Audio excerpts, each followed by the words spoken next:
This is an information-driven navigation paradigm that we've adopted throughout the applications, meaning that there's like essentially a set of BI-oriented home pages that regular users of eBusiness Suite use to start their day using eBusiness Suite applications. So you start with key indicators, charts, and graphs, and transactions you could work on, and various ways to filter and refine searches. As if you were shopping, really, and you can use those capabilities to drill for, to identify the right transactions for you as a user to work on. So each time you do a drill, you learn some new things, and you can zero in on what are the transactions to work on that are appropriate given your role in the organization, your priorities. The key thing that differentiates this from other kind of BI tools is it's tightly integrated with eBusiness Suite. So as you make your BI filtering selections, the set of transactions that relate to that is always shown immediately below, and you can drill immediately into that and then come back to the summary BI type information and go back and forth. So the idea here is really that it doesn't necessarily eliminate all your needs for data warehousing, but it should eliminate a lot of the operational reporting you need. Things like an invoice aging report, where once you would previously look up the transaction to work on a report, and then you'd query for that transaction in the transaction system and then act on it. Here, that type of information can come to you through this interface, and you can move directly to the transaction. So we hope that it will allow you to retire a lot of custom reporting that you have, kind of operational and situational awareness type reporting, and instead use this to navigate directly within the system. So users will like it better, and you have less custom reports to maintain. So that's what overall what we're trying to do here. We've now delivered this in with 28 different command centers, as we call it, which are really an aggregation of 95 dashboards that we have. So we'll show you a lot of that as we go through. We have this now throughout the whole eBusiness Suite. Key points are that you have to be on release 12.2, basically 12.2.4 or higher to use this. We don't have it available on 12.1. And the key point is that there's nothing to buy. You don't have to license any technology, any applications. You don't have to buy a specialized piece of hardware or something to run this. This is something you could basically just gives you more value for the products you already have, assuming you're at the 12.2 level. If you're on the 12.1 level, this is really a reason you should look at upgrading to 12.2, because then you can deploy this set of capabilities. As I mentioned, enterprise command centers are integrated directly with the eBusiness Suite user interface and with security.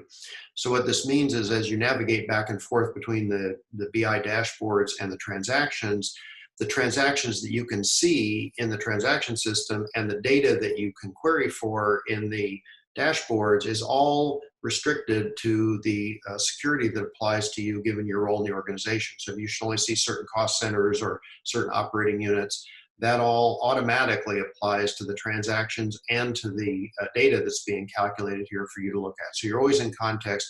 And unlike other kind of data warehousing oriented or other BI tools that you might set up where you have to then go implement all the rules about who should see what data separately in another tool, here you don't have to do any of that. It all comes directly out of what you've already set up in eBusiness Suite.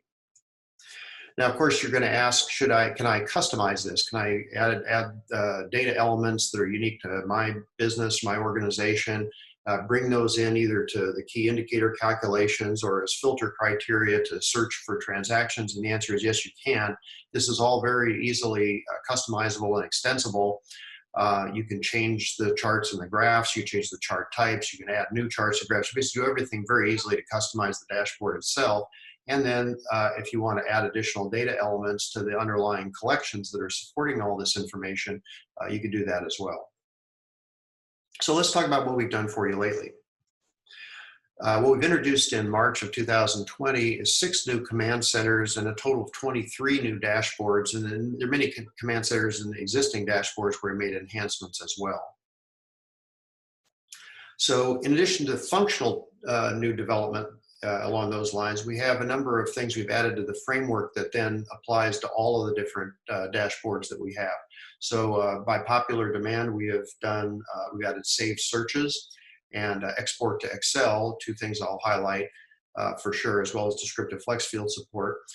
We also have new capabilities that make it more efficient to keep the data up to date behind these charts and new chart types and other advances to let the developers, if you're building out new dashboards or if you're enhancing the existing dashboards we have, to give you a lot more capabilities that we have in those areas as well.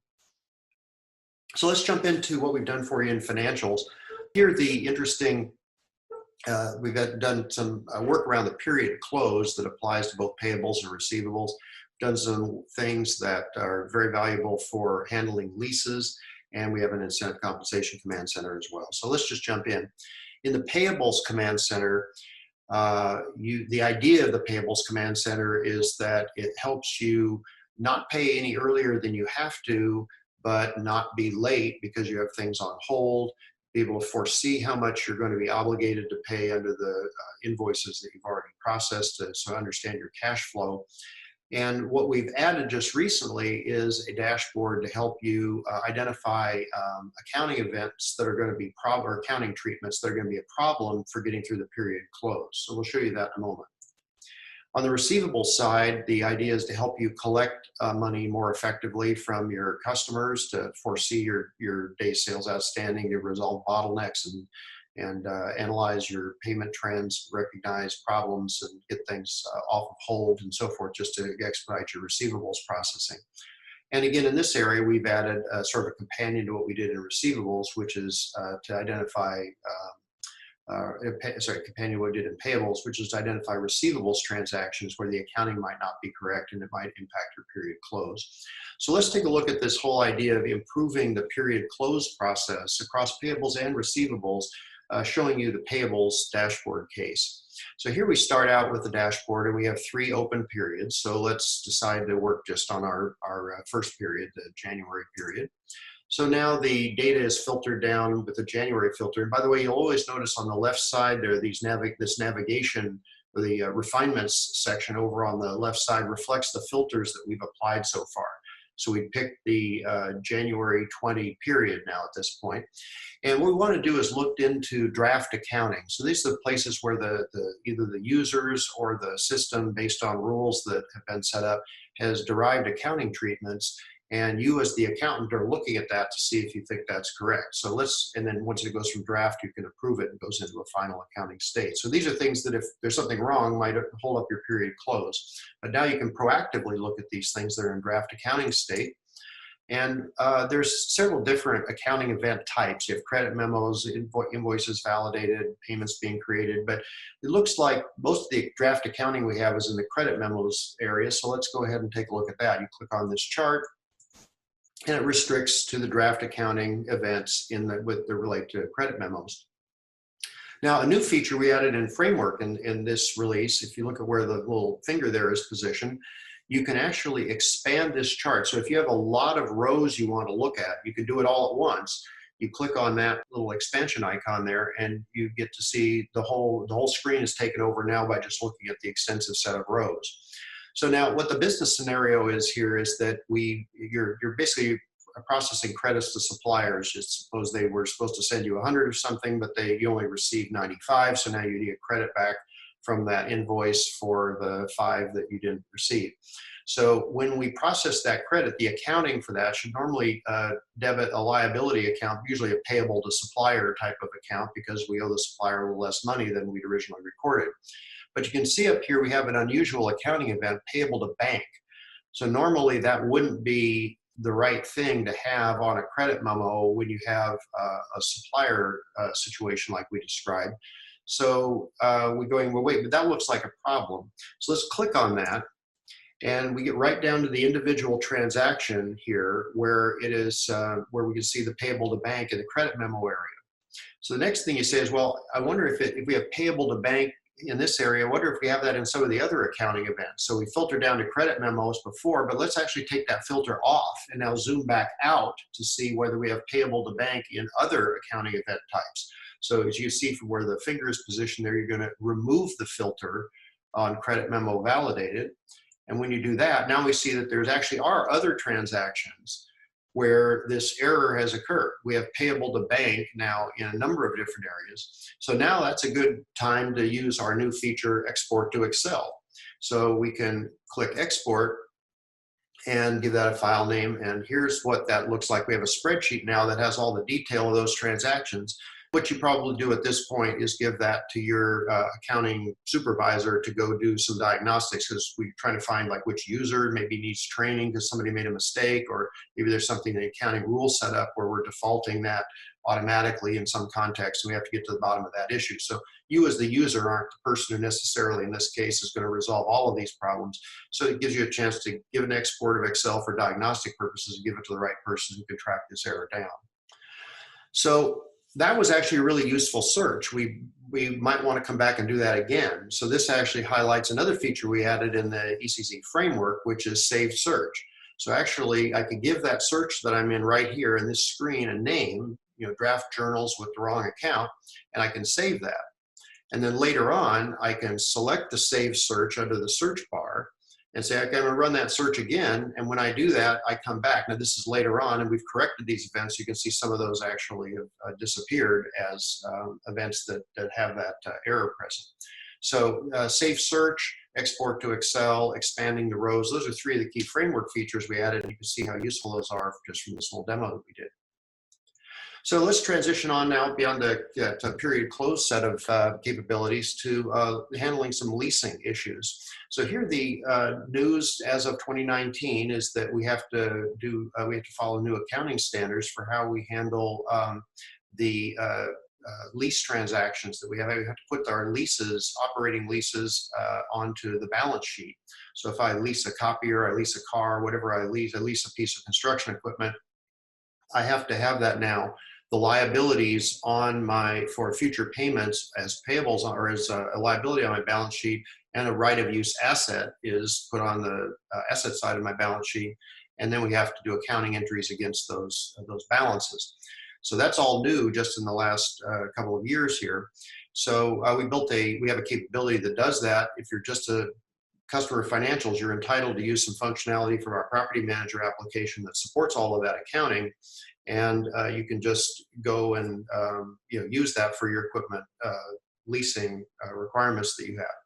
So a couple of things then we've now built with this dashboard on top of that data. Now that you gave you a way to get the accounting to be correct, actually now we give you some interesting visualizations and ways to interact with that from an ECC dashboard. So the idea here is that you can take the information you have about the leases that you've entered, and you can use that to derive some information that you might need for your financial reporting. So in this case, you can look at your overall set of leases. And again, if you're just a financials user, you wouldn't have your property leases in here. If you're a property management user, then you would have both the property and the equipment leases. But we'll focus on the equipment here. We select whether we're on the GAAP accounting or the IFRS accounting. In this case, let's pick IFRS 16. And then what it gives us is some bucketing of information. So if you look down at the left side graph here, or bar chart, it tells you what your liabilities are going to be for operating leases and finance leases that are current period, like less than a year, 1 to 5 years, and greater than 5 years. And so that's actually really important information that you need, because you can now export the details of that to Excel and pass that on to the accounting people who prepare the financial statements, because in your financial statements, you're now required actually to disclose your projections for undiscounted cash flows associated with future leases. So that's gives you the information you need to do this financial reporting. Now, back on kind of like the operating side of things, let's suppose you're the person managing these leases and you have so let's take a look at some leases that are coming up for renewal. So you can see on the right side graph, you can see when your lease contracts are going to expire. Well, let's work on the ones that are nearest term. And again, we're going to focus on the equipment leasing case, because you could do all of that even if you didn't license the property manager product, you're just a financials user. So let's click on the little green bar, which is the nearest term and reflects the equipment leasing. So what we see here is that we have one lease that's going to expire in this period. And if you look down in the screen down below there, the lease we have is for a Kobelco excavator. So we're a construction company, and we have an excavator that we've leased as part of our business. And so let's see what the options are for the end of period that's about to expire. So what are our choices? So it turns out we do have a renewal option here. As you can see, the option type for renewal. And so that looks, we can renew it for $1,000 a month. So you see the little price down there at the bottom. It says payment option amount 1,000. So we can renew this excavator lease for $1,000 a month. But before we do that, let's see if that's a good price. So what we want to do is look for where else in the business we may have Kobelco excavators leased. Maybe we have leases that don't expire right away for that. Maybe we have different terms that we want to look at and see. So we go up to the search area, type in a partial string for Kobelco to try to match the product that we're looking for. So when you click on that, you get, it turns out we do actually have 4 of these that we've leased. So there's only one that's expiring near term, but we have several others that we've leased. So we can actually just check those check marks on the left side there on the detail area, and then you can click on compare. When you click compare, you see all of those lease terms compared to see whether some of those might be quarterly rent or something else, but it looks like they're all monthly rent, and the $1,000 that's on this renewal option is actually lower than what we're paying on the other leases that we have. So that actually looks pretty good.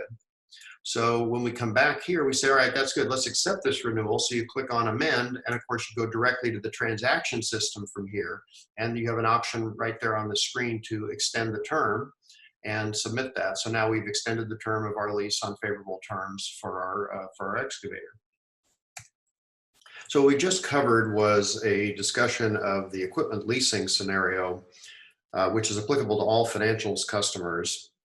What's new, though, also for the leasing solution that we have for people who have vendor financing type operations. So if you have large construction equipment or farm equipment or something, and you finance that for your customers, your engineering construction type customers or your farmers, we have a solution called Lease and Finance Management that handles that type of vendor finance leasing case. And here we have a command center as well. And we have some new dashboards in that, which let you help manage the process of upgrading the equipment that you've leased to them to later models as you deal with lease renewals. You can make sure that you're handling the cash applications correctly, and handling the accounting associated with the contract terminations and the month-end processing effectively. We also have a new dashboard in the incentive compensation area. This overall dashboard is designed to help give you a view of your sales compensation programs and how effective those are meeting your goals. What we've added in the latest update is a new dashboard to view sales attainment and performance across roles and plans and periods, so that you can compare your quota versus what your actual attainment was. Now let's turn to procurement, which is very widely used among EBS customers. And here we have a couple of different things to talk about. One is the improvements we made to the iProcurement shopping experience. And so we'll run through a flow of that. And then we'll also talk about what we've done for the people in the professional back-end operation that handles procurement function, procurement professionals. So in the iProcurement case, what we're trying to do is provide a consumer-like shopping experience for people who are doing internal procurement for things that they need inside their own organization. And we're trying to do that, make that an attractive experience and a familiar experience for the end user, so that they can find the right products that they need to get their jobs done. And we also are trying to accommodate the needs of the procurement department to drive the employee spending toward on-contract spend, so we can use the procurement contracts we've negotiated. So in that context, let's buy a monitor. So what you can do, and again, this of course looks like a regular consumer type shopping experience. You can start shopping by categories. So you could decide here's a category of things I want to explore, or you could simply type a word like monitor. So when we shop for that, we are presented with some monitors. So in this case, we've got a couple of 22-inch monitors, a 24-inch monitor. And I'm looking as a shopper and saying, well, those 22-inch monitors don't look like they're that first 22-inch monitor doesn't look like it's very highly reviewed. So maybe I want to focus on the 24-inch monitor. Maybe a little bigger one's a better fit for what we do in our business. And so we can actually see ratings and reviews of that 24-inch monitor. And sure enough, those are pretty highly reviewed. People like that one. So let's look at a selection of 24 and 27-inch monitors. So you go over to this monitor size refinement, and when you click on that, it opens up, it gives you several sizes. You can click on 24 and 27-inch, and you can see on the left side there, that's become now part of the selection process. So we now are looking at 24 and 27-inch monitors. So we can look at this and decide we'd like to compare a couple of them, say the top one and the bottom one. You still check the check boxes there, and up at the right you click compare. And when you do that, you get a comparison window that shows you the differences in all various attributes. So one of them's LED, one of them's LCD, and a flat panel versus widescreen, and so forth. So you see the differences. You can pick the one that's a good fit for your business. We've had all that before, but the new feature here is that you can actually, right from this comparison window, decide to put that in your shopping cart. So you go up here and click shopping cart right from the comparison, and you wind up moving directly to identify the need by date and the delivery location and so forth, and then you submit your requisition. So it's really that simple. Again, that's the new out-of-the-box standard experience, nothing to buy from where you've been with 12.2 of EBS, or if you're on 12.1, you don't have anything that looks remotely like that, and you can get to this just by getting to 12.2. Now let's look at the professional side of procurement. So here we have a procurement command center designed to help you with your procurement operations and managing your supplier relationships. And so what we've added here is this latest release is a couple of capabilities to compare and identify items from your catalog based on their past performance, also to review, to initiate and review sourcing events. So I'll show you that kind of in context here. So let's suppose we have an urgent requisition that's come in, and that's going to motivate us to actually check our relationship with one of our suppliers. So let's kind of walk through that. So basically we start out our day with, as the procurement professional, with 3 urgent requisitions that we want to expedite. They're marked urgent by the requisitioner. So let's click on those, and there are the 3 urgent requisitions. Now we have a need by date range. So there's one of them that's needed in the next 15 days. So let's focus on that one first. So now we're down to the specific requisition that is marked urgent and needed within the next 15 days. So what that is a requisition for, if you read across to the item description there in the detail field, is a crankshaft. So the scenario here is that we have a crane that we're using, or a vehicle that we're using in our business, and we have a problem that needs a new crankshaft, and that's urgent because the equipment's out of service. So let's figure out where we want to buy that crankshaft. So let's go analyze supplier. So we analyze a supplier. We have a history with a couple of suppliers of crankshafts.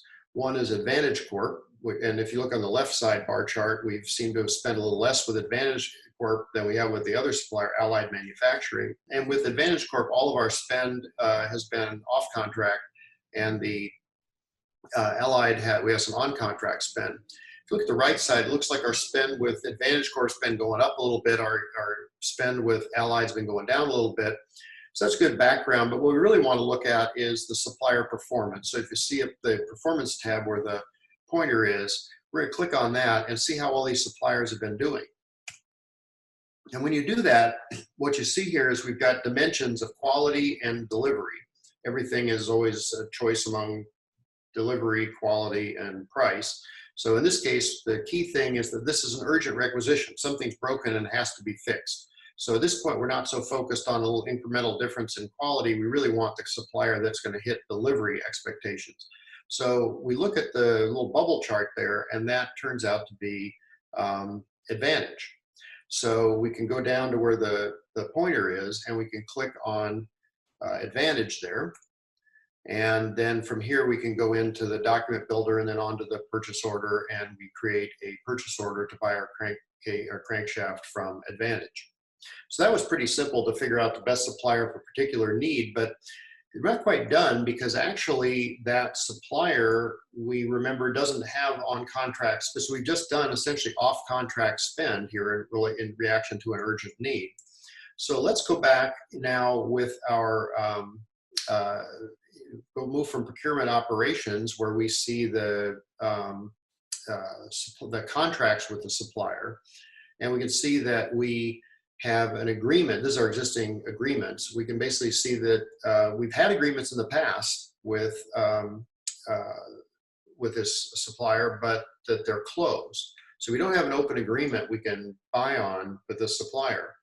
So we can move over to then our strategic sourcing tab, and that will show us who the buyers were who did negotiations with this supplier in the past. And if you look at that, the left side of bar chart there, Catherine Baker is the buyer who's done the most work with this particular supplier. So the action really is to contact Catherine Baker and say, look, you just selected Advantage here for some urgent equipment. You've dealt a contract in the past. Why don't we see if we should get back into a fresh contract with Advantage? So again, the flow here shows you from operationally meeting an immediate need all the way through to deciding to enter into a new agreement process with a supplier, kind of all in a very linked together, consistent way. Now, in addition, that's just procurement that applies to all types of businesses. We've built a specific command center for people who we're in project-oriented, sort of capital-intensive project-oriented businesses, to align the procurement process with the start dates that are associated with different tasks in a project plan. So the idea here is to align the need-by dates that you're working toward on the procurement team with the task start dates that you're working toward as you manage the project as a project manager, so that your material is available when the project is going to need it. So that alignment is what we're trying to accomplish with the Project Procurement Command Center. And we have a dashboard really for the procurement side of that and a dashboard for the project side of that are both new in this release. On the logistics side, we've actually done quite a bit of work. We had a lot going on in logistics even before this release, so it's a very rich area. Everybody essentially does receiving into inventory at least, so this is an area that has a lot of stuff that applies to everybody, all our customers. We have a new command center, and we have three new dashboards in the inventory command center, and we have a new command center for landed costs. So let's talk about that in a little more detail. The inventory command center is really designed to help you deal with coordinating all your daily logistics activity. Optimize outbound fulfillment, which carriers do I use for various shipments, expedite all your inspection, receiving, inspection, and put away operations, and to officially manage your items if there's something wrong with the way the items are set up that's affecting your ability to transact. And also to prioritize work within the logistics area. So we're going to show you all of that here, and it's just a simple demo that kind of spans across all of these areas. So we had inventory management right from the beginning of our Enterprise Command Center project, and we've had several dashboards already. We've added 3 new dashboards: receiving, activity management, and item management items. So let's take a look. So our first scenario is very simple. We we're in the receiving function. So we basically, things are coming in, and we're going to decide which ones we want to put away into inventory, basically put away in the warehouse or wherever our location is, and what priority we want to do, what priority order we want to do that in. So here with the receiving dashboard, you start off your day with several different priority lines. Now, in an environment where you buy things and turn around and ship them out, let's say you're a distributor or you release them into manufacturing, you have priority lines oftentimes associated with things like back-ordered items. Right, somebody needed 100 of something, you can only give them 96. You now need to give them the other 4. That's a high priority to finish that order because that was a back order. Those are the things that generate priority lines. So we want to deal with our priority lines first. So let's go ahead and click on the priority lines. And when you do that, you see there are several of them that are waiting put away, meaning that you've got them here and you just need to put them into the inventory so they can then be picked and sent to the customers. So you see the different items, and you have like a quantity, and in this case, 1 of each, but you have another chart that shows you the value. So you probably want to pick the highest value, put away the highest value one first, because whichever one that's the one that, the sooner you ship that one, the more you're going to be able to gain in the value of that order. So let's go ahead and put that one away. We select that one. From here, you can go and point to the receiving operations choice, which takes you directly to the screen where you can choose to deliver that, where deliver in this case means deliver it into inventory. So a very simple way to prioritize your receiving function by the value of the urgency and the value of the items that are being received. Very simple flow, but very powerful and applicable to lots and lots of businesses. But even more broadly applicable would be businesses that don't ship a product onto a customer. So if you're a university, a public sector entity, if you are a hospital, or if you just use eBusiness Suite for cost management, say you're in financial services, you still have things that you're receiving which have expected dates. So your requisitioners wanted these things by certain dates. So you still have a sense of which things to do in what order based on urgency. So let's just see what that flow looks like. Again, here you have a certain number of put away lines that that need to be things that you received that are ready to be put away. And in this case, you get a graph of the dates when these were expected. So you can find the one that was actually the oldest, sort of the most behind, and work on that one first. So you click that one, you get the item right there, and just as before, you can perform the receiving operation to deliver that one into inventory and then basically on to the requisitioner who needed it most urgently. So in very simple flows that everybody can take advantage of here. Now, a little more complicated is, let's suppose you're really managing the logistics function. You're the manager of that picking operation. And let's suppose you have kind of a workload imbalance going on. How do you fix that? So let's take a scenario here. So we're now looking at a set of activities that we needed to do. You see up at the top, there are 4,835 delivery lines that we were supposed to handle today. We'll say it's midday, and we have to handle 4,800 lines, and we've only completed 1,111 of them. So we're about less than a quarter of the way through the work that we were supposed to do today. So we're behind. So the question you have as the person managing that is, how can I catch up? So one of the things that you think is, well, I have workers who are doing these pick operations where I'm basically these put away operations where I'm basically loading something and then dropping it in the location it's supposed to be, progressing goods to where they need to be. And I also have people who are assigned to cycle count operations where they're making sure that we have the right amounts of everything. So probably I should look at whether I can take some of the resources that are working on that cycle counting type of activity and move them over to expedite the actual put away operations that we have. So let's see how we would handle that. So we can click on our cycle count dashboard to see how the cycle count activity is going. Well, here we see down in the today's counts row, that second row of numbers, that we've counted 99 already, and we only have 24, the left-hand number, to go. So 99 done, 24 to go. Actually, if we go over to our activity dashboard, we look over time and we say, that actually, it looks like we've already done about a typical day's work already in the past 30 days. How many cycle counts do we do? That's the transaction count that's the line chart on the left side. We typically do about 80 in a day. So if you've done 99 already today, we've probably done a good day's worth of cycle counting here. So we should probably move some of the resource that's been working on cycle counting over to help with that activity that's running late. So for this, let's figure out who to move. So you can actually click on this tab that says average transaction time by user. And when you do that, you look back and you say, how long do the people take doing various activities? Well, these are the folks that, these are the three folks that we have available to do this. So let's go over to the user name and select those people. When we do that here in the activity dashboard, we select on particular users, it actually breaks out the details. So if you look at the right-hand chart, it looks like the first person doesn't really do any of these drop and load operations, which together make up the put away operation. That wouldn't be the one to use. And the other two people both do the activity, but the actual time that it takes them to do these operations, which is the height of the bar chart, shows that the middle one, Tucker, actually takes less time to do the drop and load operations than the right hand person, the third one. So that middle one is the one we actually want to try to assign work to, because he's actually the most efficient at the thing we're late on. So to do that, we'll go over to the shipping dashboard, and we can identify some shipping tasks we want to reassign. And from there, we can click on Manage Tasks, and you go into the transaction screen where you can identify these tasks and have a pop-up that lets you assign them. And see that Tucker there is the one we've assigned this set of tasks to.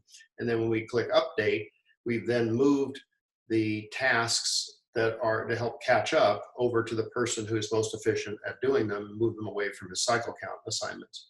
So that was a way to basically get work balance better within a warehouse and do the business that you need to do, with the resources that you have most effectively. Another capability we have in this inventory area that'll show is around an item setup issue. Again, this could happen for any number of reasons, but let's suppose we've heard that some of the capacitors that we have that we inventory and ship are going out with different prices on purchase orders. So we don't really know why the price of the same item seems to be different. Or the cost that we have in the same item seems to be different. That's a strange thing. And so you're as the person in charge of how the items are set up in your system, have to figure out what's going on. So let's start out by querying on capacitors. And then you say, okay, well, yeah, this is the one that people are complaining about, is the one from Advanced Network Devices. So you click on that. Now we got the three suppliers here, the three items that come from Advanced Network Devices. So let's look down there in that bottom section and study that for a moment. It looks like on the right-hand column that the supplier item, if you read that across, the supplier item is AM-4599 in all of them. So it's actually the same part. Now, it's been entered in our system with three different descriptions. So we must have entered this item three different times, probably because we had three different agreements with this supplier for different bundles of things. And as part of that, we configured this item several times as we went through all the items in the agreement. So it wound up getting entered with different descriptions. So you have three duplicate items here that in our system have three different descriptions, three different item numbers, as you can see on the left side under item. And, but it actually is all the same thing. So what you can do is take a look at the attributes that have been set up for those items. And you can say, okay, let's click on those three items and click on the comparison. And of course, our comparison window comes up and you can see how they're configured. And actually they are configured to be the same item, except they're in with different list prices. So when we entered those different agreements, the price that we got on that particular deal that wound up applying to this part was a little bit different. So we do have the same item in here for multiple different prices, and now we understand that that's the underlying problem that we have, and then we can go figure out how to work with our supplier, hopefully to reconcile this so we're all paying the same thing across our agreements for this one part. Okay, so that was dealing a lot with inventory from an operational point of view and a setup point of view. Another big area of inventory management is landed cost management. And here the key issue is making the right supplier selection choice based on a taking into full consideration the taxes and tariffs and transportation charges. So in other words, it may be the actual manufactured part cost may be lower for one item, but if you have to get it from a long way away, or if you incur tariffs getting it from a particular country, then you might decide that it's actually better to source it in a place that doesn't have as much transportation charge or as much tariff charge associated with it. So that's what the landed cost dashboard helps you do. So let's head into our final area of demos is really in the manufacturing area. And here we've added a new command center for quality. So and there's several dashboards in that. So this is a really important area because as you're understanding what you do in quality is you collect information about how well your processes are going, how well the different vendor components that you buy are performing. And when you have a problem, you create a corrective action for that so that you can work with your supplier or somebody in dealing with the internal processes to get the quality problem addressed. So that's the purpose of this. Now let's see how we can take a corrective action on a quality problem. This shows you the power of the ECC model very dramatically. So we'll start off, we've basically got our overall set of nonconformances here. We have a bubble chart. Now, the bubble chart is really powerful because it gives you three different pieces of information. On the x-axis there is the count, the number of work orders where the problem occurred. On the y-axis is the quantity, the number of parts that you were making where this problem occurred, the total cumulative part count where this occurred. And the size of the bubble represents the value. So in this case, everything kind of lines up. The most work orders that had a problem, and the total number of items that were affected that had the biggest problem, and the value of the problem is all in one thing. It's in this particular item, our AS2 or AS20,000 item there. So let's click on the red bubble where the obvious problem is. We come to the next drill down. Now we're still in the context of the dashboard, but the drill from here gives us a new bubble chart. And here the legend is the nonconformance type. So is this because of damage? Is it because of a machine error? Is it because of a processing error? What is the type of error that this was? So it turns out that we have a process error here that is the main reason, the main impact of the types of nonconformances that we're experiencing. So let's click on that to get behind that one. And then for all the things that are in that process error category for this item, we look at the components. So all the components that went into that item. So here's a list of the components, and the blue one is the one that is accounting for most of the value and the biggest number of problems. So the blue one is our problem. So we click now on that component. You can see that being added to the filter set here. And now what we're looking at is which suppliers do we have? We stay with the bubble chart, but the meaning of it's changing here as we go from finding the component that we have a problem with. Now let's look at the suppliers we have, because we may get that component from several different suppliers. And so now the bubble chart is saying that the supplier of the component where we have the biggest value problem is actually Allied Manufacturing. So that's the one that affected the most work orders, affected the largest quantity of end products, and had the highest value associated with the defects. So that's the one we really want to get to. So when we click on that one, we've now zeroed the scope down to that particular component with that particular manufacturer. So what's important here is that if you now look down to the detail, what we have is like all the detail behind the nonconformance findings we had, basically all the detail behind those quality problems we found with that component, with that manufacturer. So we can export that to Excel. And when we do that, here is the information about the detail of the description and all sort of technical quantity type information that will help that manufacturer resolve their problem. So we can take that and we can create a corrective action from the dashboard here. You initiate a corrective action. When you create a corrective action, you go into a transaction screen where you fill out different aspects about the corrective action that's required, and you have a description there. But also you can add that Excel export file that we had as an attachment to the corrective action. So now when the supplier goes into iSupplier portal and says, okay, I see I have corrective action to do, they can view that attachment. And when they view attachments, they get to see that's exported Excel spreadsheet. So this is a case where the export to Excel facilitates a collaboration between a quality person inside an organization who sees a lot of detail about what's going wrong and the specific subset of that the manufacturer needs to know in order to correct the issue. And this is the only way you could really do this, because that supplier is not going to be able to like log into the system and actually explore around in your quality data, because their view of it should really only be for their components. So this lets you get the right subset of data and share it with the manufacturer so that they can correct their quality problem. So export to Excel here is a very important aspect of the overall value that the solution provides.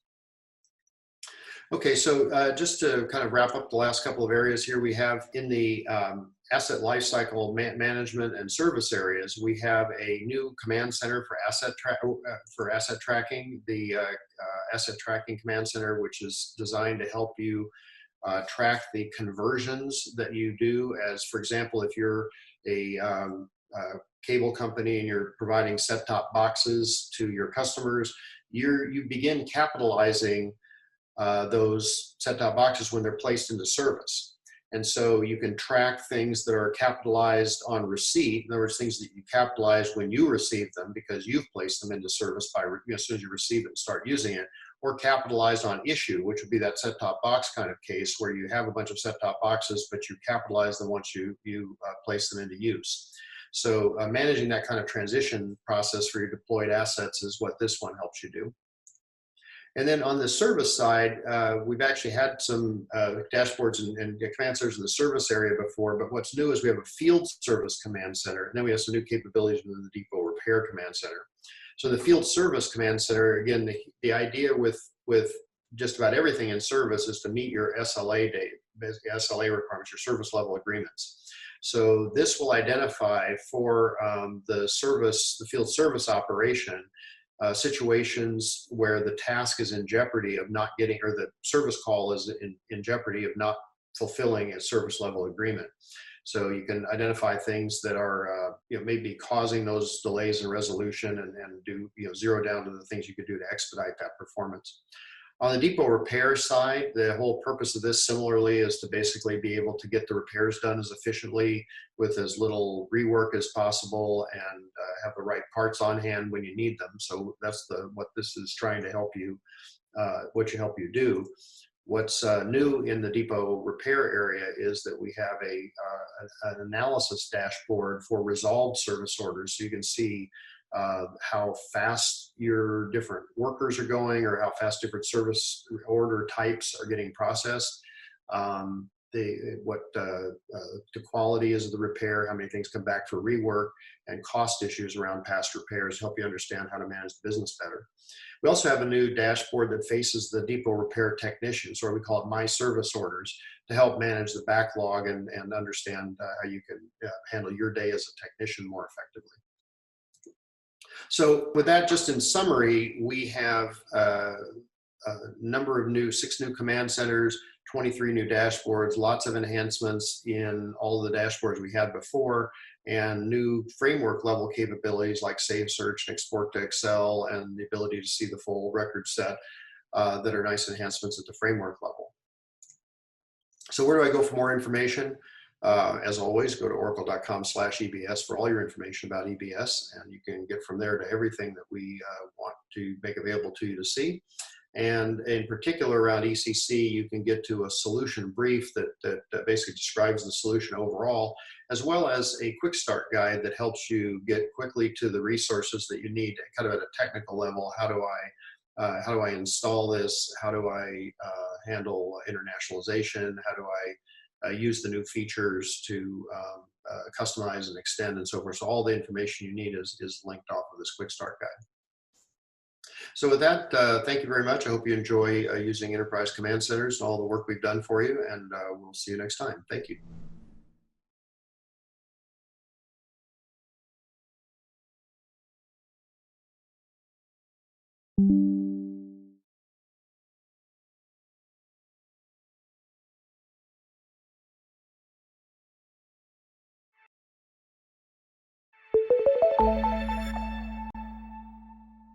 Hello, my name is Cliff Godwin. I manage eBusiness Suite development at Oracle, and today I'd like to talk about our eBusiness Suite Enterprise Command Centers.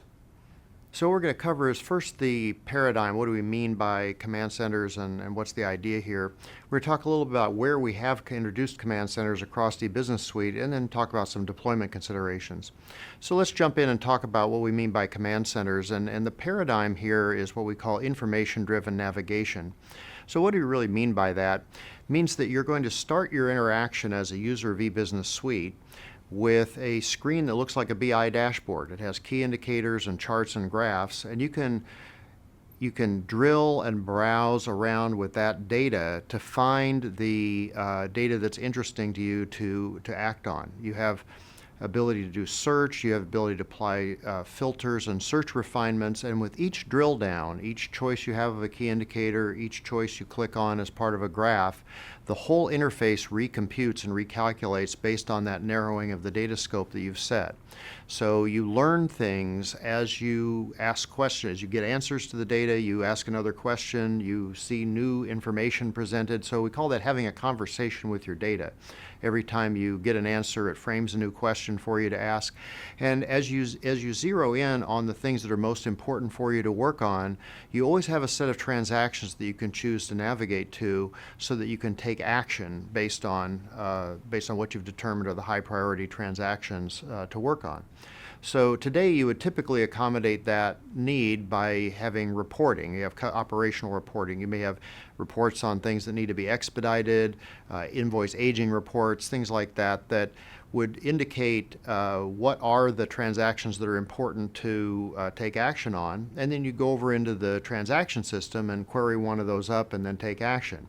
So the new idea is that without having to have separate operational reporting for many of these needs, you can get directly to the information that you want to take action on as an end user, and from there go directly to the transaction system and do what you need to do. So let's walk through a simple example here that I think everybody can relate to. Let's look at a receivables example where we're trying to decide which customer to call to try to collect money. So here is a 360-degree view of receivables that are past due. So you can see that you have aging buckets that you might typically see in an invoice aging report, and there's a particular customer that represents the largest amount of your past due receivables. But as a receivables professional, what you might conclude is that rather than just calling the customer with the biggest past due balance, maybe that customer is only 1 or 2 days late, really what we want to do is zero in on the customers who are very late. Let's look at the 90-day and beyond aging bucket, and for that we're going to pick the operating unit that has the biggest part of that balance. So we'll click on that green part of the graph that says over 90 days. Click on that number, and what happens is we wind up with a narrowing of the data scope. The whole interface recomputes just for that line of business and just for that aging bucket. So now we see new totals that we can look at, and in particular we see a new customer that's emerged as the one that makes up the biggest part of this balance. So actually that's the customer that we ought to be calling. We ought to call the one that makes up the biggest part of the aging bucket that we're most interested in. So if we click on that graph, we now narrow the data scope just for that customer and just for that aging bucket. And now, as you can see down in the lower part of the screen, we have a list of the invoices that make up that balance. So with just a couple of clicks, I've figured out the customer that I need to call, and I can look directly at one of those invoices and call the customer and talk to them about paying that invoice. So with just 3 clicks, we went from just having an overview of what's happening in the receivables area to learning which customer we probably should take action on, to getting all the way to the transaction information we need to be enabled to take action. So that's really the power of this idea. So now let's turn to say where all did we do this across the business suite? What kind of use cases are we supporting with these command centers in different areas? So we have introduced 19 command centers across the ERP and supply chain products. Those are made up of 62 role-based dashboards that we have. So command centers are made up of 1 or more dashboards. And we'll turn first to financials and talk about what we've done there, because we've really been very active in the financials area. So we talked already about the receivables command center in terms of just which customer to call and expedite collection. We also have a version of this that works in the iReceivables use case that would face the customer themselves so that they could optimize their experience paying. They could take advantage of discounts. They could identify disputed invoices and log their dispute with the invoice. They can reconcile their payments versus the amounts that we think they owe us. And from an internal perspective, this whole process of automating the dispute mechanism between you and your customer helps eliminate invalid disputes, helps you get to the bottom of cases where somebody's disputing something just because they didn't receive an invoice invoice or because there's some other misunderstanding. Now, those are kind of conventional receivables cases. We have a more specialized version of this flow, which exists in what we call channel revenue management. So if you're a manufacturer selling to a dealer network, or you're a distributor selling to retailers, oftentimes you'll get back payments that are essentially have deductions taken from them. You get just effectively you get short paid the amounts that you have invoiced. And what you could use this command center for is to evaluate whether those deductions or those chargebacks are correct. Maybe the dealer didn't apply the correct promotional discounts that they were entitled to, and you can resolve cases where there may be a dispute or confusion over whether those are accurate. Now, turning to the payables side of things, here the idea is that you want to be able to pay invoices without incurring late payment penalties, but you don't want to pay invoices earlier than you have to. And you also want to take advantage of discounts that you'll get if you pay before a certain point. So this dashboard helps you visualize those situations and pay in an optimal way. You also could foresee the cash flow that's going to be required to pay the invoices that you need to pay in various currencies. So all of that within this command center dashboard. In the fixed assets area, we really have a couple of different capabilities that are interesting. One is that as part of the period close process, you may have asset pending transactions, things like revaluations or transfers or reclassifications of assets, and this helps you identify all those transactions in those buckets so that you can address them and expedite your period close. And then from a more operational perspective, this helps you visualize situations where you want to improve your asset utilization. Maybe you have a set of laptops that are not fully depreciated, that are in a particular location, but aren't assigned to anybody to use. So you may be underutilizing your assets. You can identify those opportunities for better asset utilization through the Assets Command Center. In the incentive compensation area, which sometimes people view as a sales function, sometimes view as a finance function, here the idea is that you can observe what's happening with the compensation plan payments that you're making to identify whether or not the selling behaviors that you're seeing are the ones that you expected or you wanted to try to trigger and incentivize with your compensation plans. And you can also help keep alignment with your sales force by identifying quickly any discrepancies, any situations where they weren't paid on the amounts they were expecting for particular transactions, and get to the bottom of disputes, situations where something may not have been processed correctly, and you want to avoid the friction of having a dispute about that with your salespeople. In the lease and finance area, where you deal with people that do vendor financing of equipment, here what's happening is that a lot of businesses are moving toward a usage-based billing model. So if you leased heavy equipment or machinery or even networking gear or telecommunications equipment to your customers, you want to identify and track those usage amounts and make sure you're getting in the readings from that equipment when you're supposed to, and to basically validate that and model what payments you're going to be expecting from the partner dealers that are leasing equipment on your behalf. So let's turn now, that was kind of the finance side. Let's turn to the logistics side here. So here in order management and inventory, we've done a lot of very useful capabilities in these command centers. And I'll walk you through a scenario in the order management case. So here, one of the key ideas is the ability to expedite order processing by resolving issues. So if you're a customer service manager, customer service professional dealing with order management, we can walk through a case where you've gotten some recent orders in, and some of those have alerts on them. So something is not going to process about that order, and it's really your job to figure out what that is and to resolve the issue. So here you see a graph of orders that have arrived by aging. How long ago did they arrive? So you say, let's look at the orders that just came in that have alerts and get to the bottom of what those are, see if we can see if we can resolve them quickly. And when you click on that piece of the graph, what you get is you zeroed in on those alerts for those recent orders, and you can see in the tag cloud that most of those come from a pricing hold. So let's go work through the issues that we have with pricing holds to resolve those. So when you click on the pricing hold, what happens is you see all the different customers who have orders with pricing hold. So let's focus first on the one who has the most. And when you zero in on that, you then have you could dive into the reasons, and those, you see all the specific orders listed there, and you can just open one of those orders up and see what's involved in resolving that issue.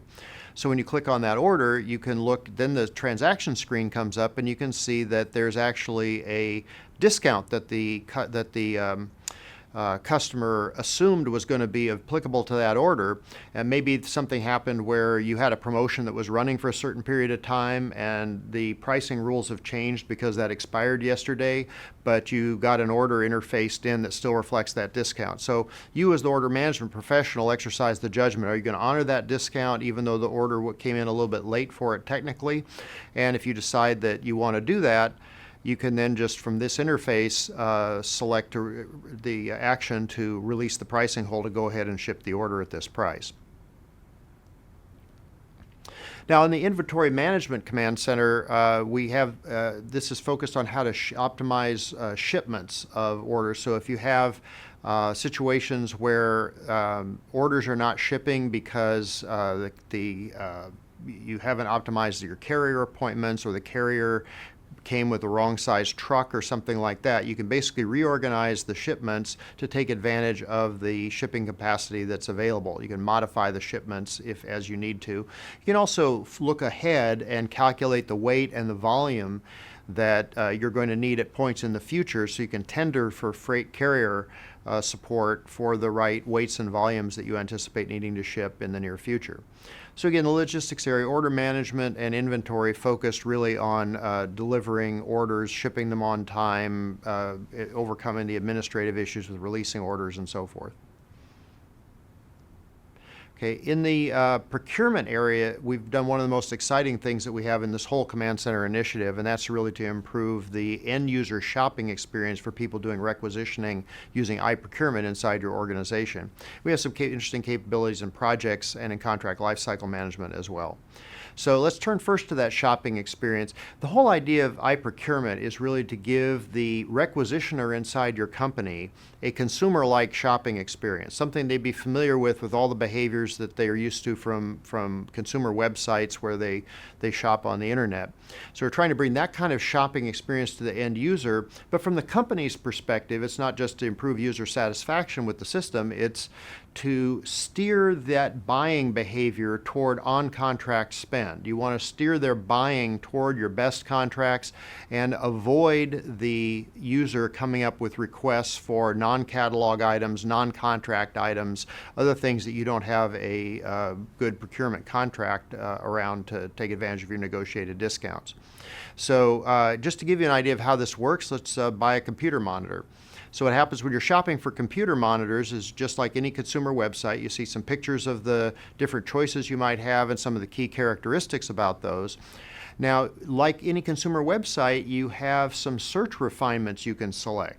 So since it's a computer monitor we're talking about, one of the choices we have is the display size. So when we open that up, we see various choices we can make, and we can narrow down to a couple of display sizes that we're actually interested in zeroing in on. And so once we now have some monitors that reflect the proper display size range that we're interested in, you can look at those and select a couple of them that you'd like to compare. So when you decide to compare, you actually get a pop-up that shows you the different attributes of those monitors and highlights the ones that are different. So that will help you discriminate between the two choices or the multiple choices that you have and make the right choice for your needs. So now, having selected one of those monitors based on that comparison, you can look at some review sites for that, some reviews that have been supplied for that monitor. And this again mirrors the kind of behavior you have in the consumer internet. Here, these reviews are coming from other people inside your organization. So whereas for something like a monitor, you could probably look on the general internet on electronics review sites and see what the general public thinks about that monitor. You may be dealing with specialized equipment that's really only relevant inside your organization. You might be looking at some kind of machinery or tooling equipment or laboratory test equipment or something like that that doesn't have consumer reviews for it. And for those kind of needs, what you really want to look for as a requisitioner is how did other people who are situated like me inside the organization, how happy were they with the requisitions that they made when they bought this equipment? And so you can see what similarly situated people thought of these goods, how well they work for them in the context of your business. So you pick the monitor that you're happy with, you've read the reviews, you confirm that you want to buy that, you add it to a shopping cart just like you would on a consumer website. From there, you essentially check out. You simply to verify the purchase order information and the shipment location and so forth. And from there, you submit your request. So that consumer shopping experience, again, very much like the internet, is designed to be attractive to your requisitioners and satisfy them that they're running a modern, familiar system, but also help steer you toward on-contract spend because they can find what they need easily. Now let's shift gears to projects. And in this area, we have some capabilities in the Projects Command Center that help you efficiently manage your project costs and handle asset capitalization, and for public sector customers, deal with project budgets and funding tracking. So the idea here is that you can identify any discrepancies associated with project costs early on in the process. You can visualize the pipeline of asset capitalization, your construction in progress. If you're building something that's going to eventually result in an asset that you're going to depreciate, you can basically see that pipeline of construction in process and make sure your costs are all allocated to the correct assets. So those are kind of key capabilities that apply to a broad set of customers. For public sector customers, we actually have some very specialized functionality to help align the program office in government that's doing contracting with the procurement teams so that they can basically have a common view of the budget and a common view of the milestones when, in the project terms, when various procurement elements are going to be needed. Let's shift gears now to manufacturing, and here we have both discrete and process use cases, as well as some interesting capabilities for people who outsource their manufacturing. So for discrete manufacturing, the idea here is that from this interface, you can improve your efficiency by identifying situations where maybe you're not going to be able to complete manufacturing a work order because you have a component shortage or you have a resource bottleneck. So you can visualize situations where you don't have enough inventory of some component to complete a work order, or where there's some other resource bottleneck that's going to prevent you from executing the work order on time. In the process case, we have similar capabilities to identify cases where things aren't going to finish on time. And in addition, in the process area, where you're often dealing in either food and beverage or in pharmaceuticals with ingredients or lots of ingredients that have expiration dates. You have a certain limited shelf life of many of the things you typically use in a process manufacturing context. And so here, this helps you identify lots that are about to expire and helps you map those to make sure that those are consumed in your manufacturing process before they expire and essentially become waste. For outsourced manufacturers, what we have is an ability to visualize what's going on with your various manufacturing partners. So here the idea is you can understand your subcontract order status, your inventory position, your financial position with your manufacturing partner. You can visualize the quality issues with what they're sending to you. And you can identify problems like a replenishment order that's supposed to go to your manufacturing partner, which could then turn around and affect their ability to deliver product to you on time.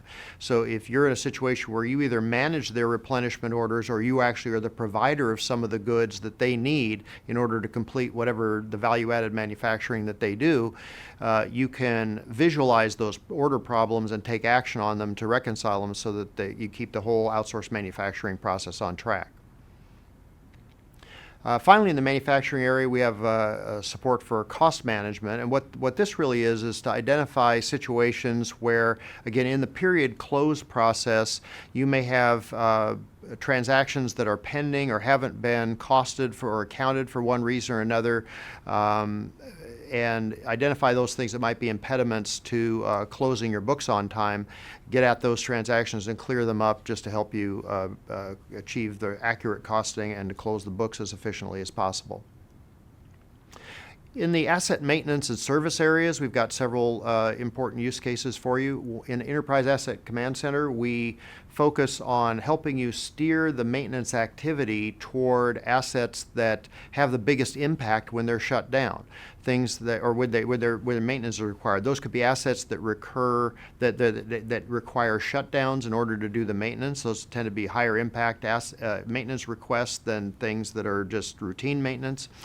You can identify also whether you're having recurring failures with a particular piece of equipment, and you identify that as a priority as well. The other side of this is not just to figure out which assets and which work orders to prioritize, it's also dealing with material shortages.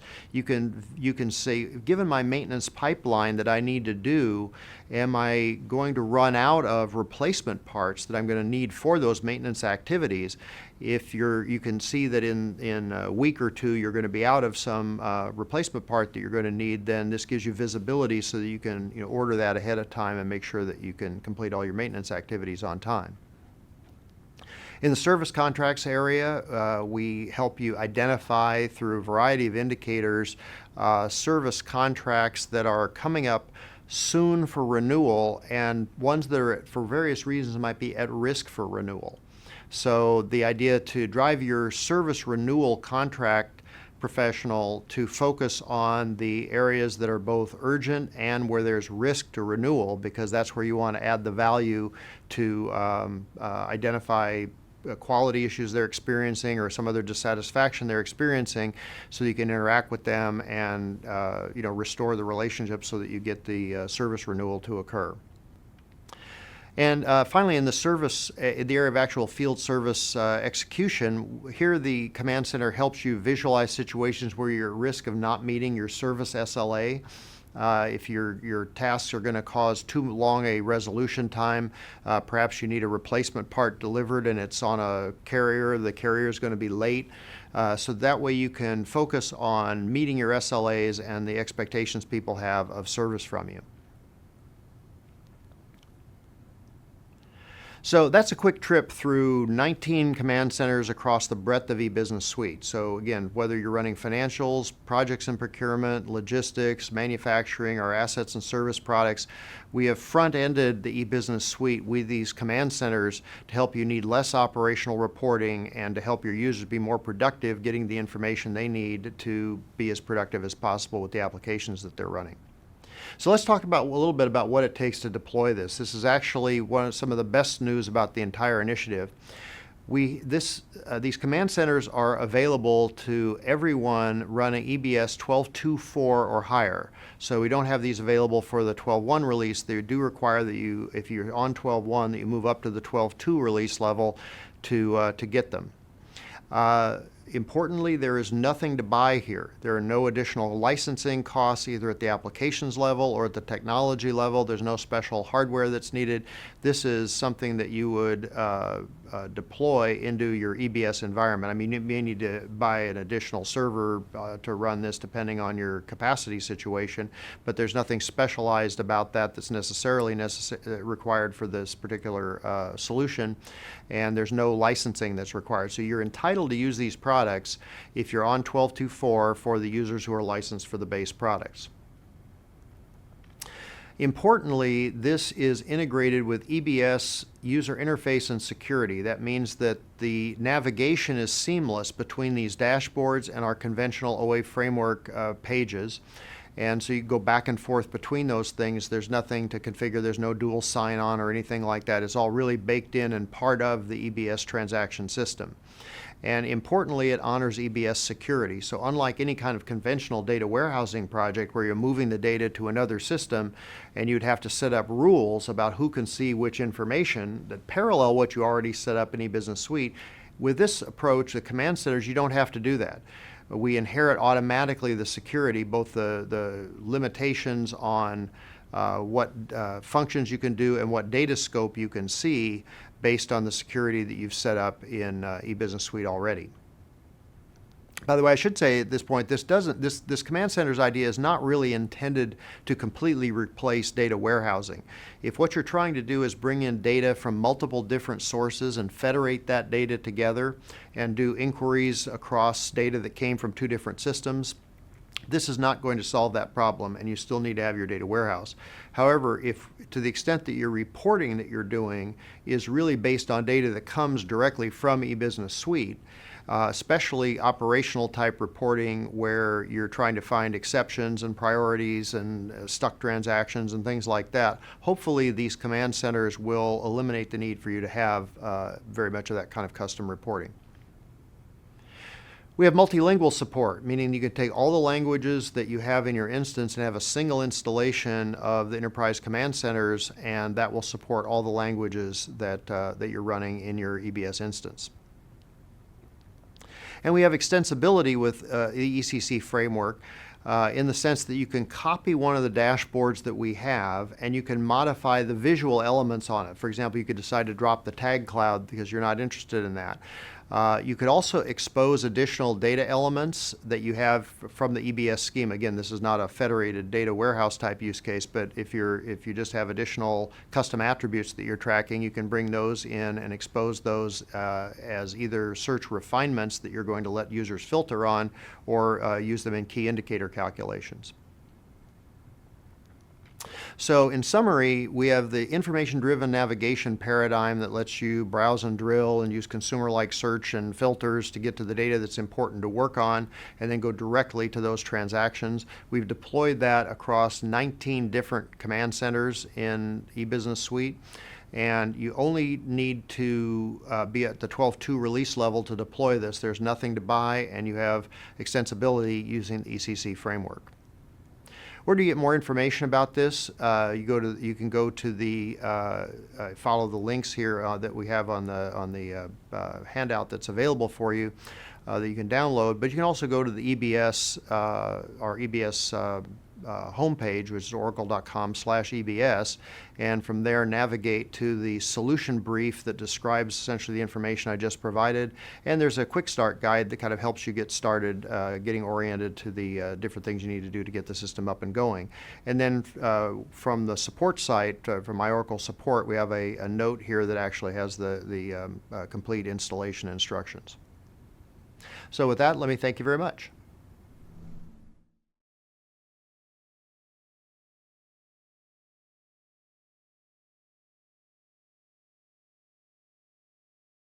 Thank you.